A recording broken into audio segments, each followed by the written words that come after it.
Alright guys, so we're stacking Rockstar here with you. What we got going on here?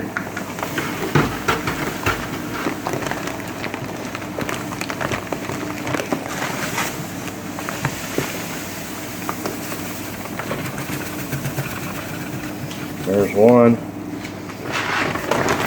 What is that? Morton table salt.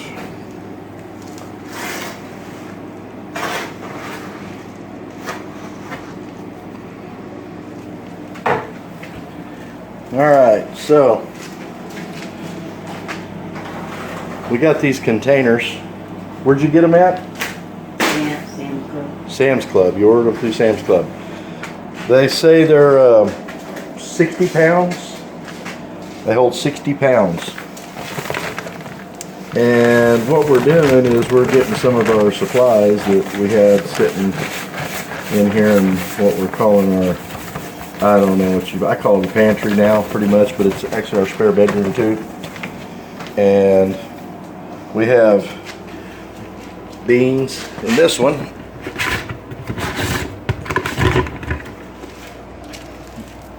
I don't know about the lighting. Lighting's all that good. Move out of the way here a little bit. So we got beans. They come out that little scooper too. And these lids, they have a rubber O-ring around them. Now, my wife was looking for something to put dog food in, because we kind of live out in the boonies out here, and if you don't have your dog food in something, the mice and the rats will get in it, make a mess. So we got beans in that one, we got rice in that one, we got flour in this one. I was going to show you this too. There's something we've always done. Put bay leaves in your flour, because there is, what are those bugs called? Weevils. They can get in your flour. And actually they say the eggs are already in there. And the eggs will hatch. But if you put bay leaves in it, they say the eggs won't hatch.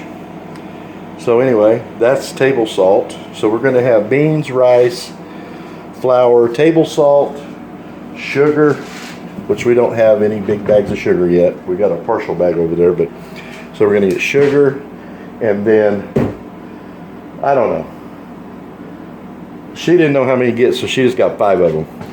But they're 25 bucks a piece. You get them at Sam's Club. They come with a little scooper. They're food grade buckets. Hold 60 pounds. That's quite a bit. So, we got those. We're probably going to get a couple more. Maybe for the dog food. And,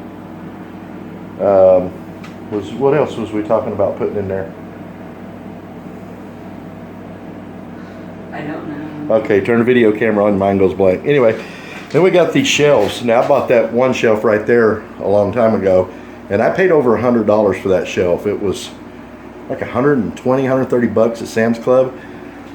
Each shelf, they say, holds 600 pounds. So that's like 3,600 pounds because there's 6 shelves there. And I've had all of this was on one, and now I've broke it down into 2. And what we've done is try to put the heavier stuff on the bottom, so all the weight's down there. But you can see my shelves look like Walmart shelves. You know, there's a lot of gaps, right?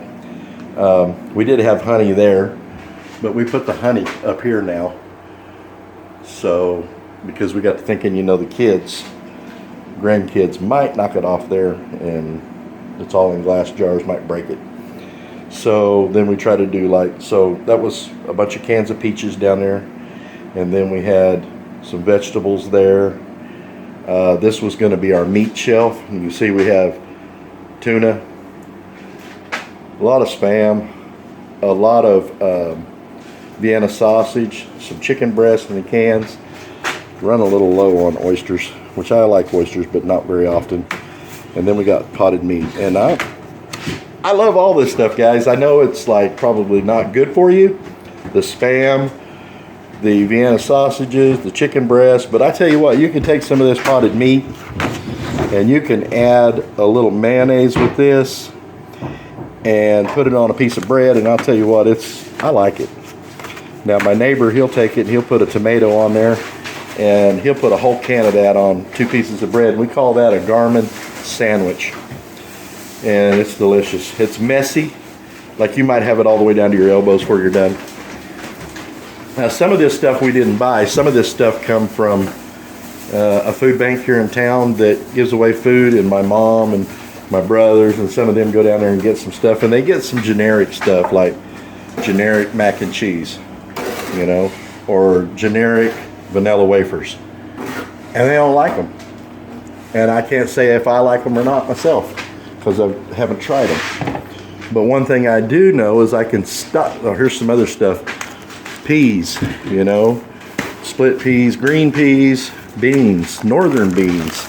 We love northern beans. But in a SHTF situation, if they all come over here wanting food, I can hand them some of this crap that they gave me back here, you know, a while back, and say, you know what, y'all didn't want this stuff, we put it up for you. So here's a bag of peas, go make you some soup, you know. You're hungry for a cracker, here's some vanilla wafers, go eat that. You want some mac and cheese, here's a box of mac and cheese. But we tried to do it like, you know, canned meats, and then this is like meats ready to eat, soups, stuff like that. Oh, and this one, I know the pancake syrup kind of stands out, but anyway, and then the light stuff up on top, you know, cup of noodles, top ramen noodles, which is all crap that we eat occasionally. And then we got our Patriot power pack back here, you know, for light power in an emergency, you know, if you want to charge your cell phone or whatever. Ziploc baggies, quart size, gallon size. I got some soap up here that I bought a long time ago. Somebody said was good for fish bait. Cut little pieces off of that and put it on your hook, and say the fish just love it. I don't understand that, but whatever. I got smoking supplies. Smoking's not good for you. I smoke. This is not really for me. This is for those that come and bum a cigarette during a SHTF. Throw them a little tobacco, throw them some tubes. I had a welding shop at one time, and they'd all come by and want a cigarette. So I bought this stuff at my welding shop. I had a lot of guys, it was in a bad neighborhood, and I had guys coming around all the time that wanted to bum a cigarette. Well, I had a rolling machine and tubes, and they'd sit down there at the table in the office, and they'd make them up a half a pack of cigarettes or whatever, and they'd be on their way. I wouldn't see them for a day or two. Anyway, it worked out pretty good. Over here, we got our medical bag, and then we got some more stuff that just came. My niece was in the hospital with COVID. They sent her home with all kinds of stuff that I'm going to incorporate into our medical bag, maybe some of it. My wife got a little nervous one day and bought some My Patriot Supply food kits. Good for possible giveaways if somebody's hungry. It's supposed to be a 90-day supply there. I don't know if each one of them buckets is a 90-day or all three is a 90-day. But there's a lot of freeze-dried stuff in there. And then we got our toilet paper rationing. You know, you can only get one of these at a time when you go to Sam's Club. So we don't want to run out of that if we can keep from it. Call it getting ready, just in case. My wife told me a while ago, she says, I feel like we've been prepping ever since we've been married. And that's a long time. But this is not a lot really for a prep. And I asked her that. I said, does that seem like a lot for a prep? No, that's like nothing. That might sustain us with what else we can find around here. Deer, rabbit, squirrel, till we get a garden in. You know what I mean? That is not a lot of food. So we've not been doing as good as we should have been. So I wouldn't say I'm a full-blown prepper. We're going to put a bed in here, so it's kind of a spare bedroom too. I need to anchor those things to the wall, those shelves, so in case there is a crazy Oklahoma earthquake, they don't fall over and hurt somebody, which like I said, I try to keep the heavy stuff on the bottom and the light stuff on the top. Not done real good at that. I'm sure these would still break a leg if they fell over on you in the right position. But anyway, probably be making some more videos like this. I've got some thoughts on all of this and with what's going on. If you guys enjoy this, give me a thumbs up. Maybe subscribe if you're not. Anyway, appreciate y'all stopping by. Thank you very much. God bless.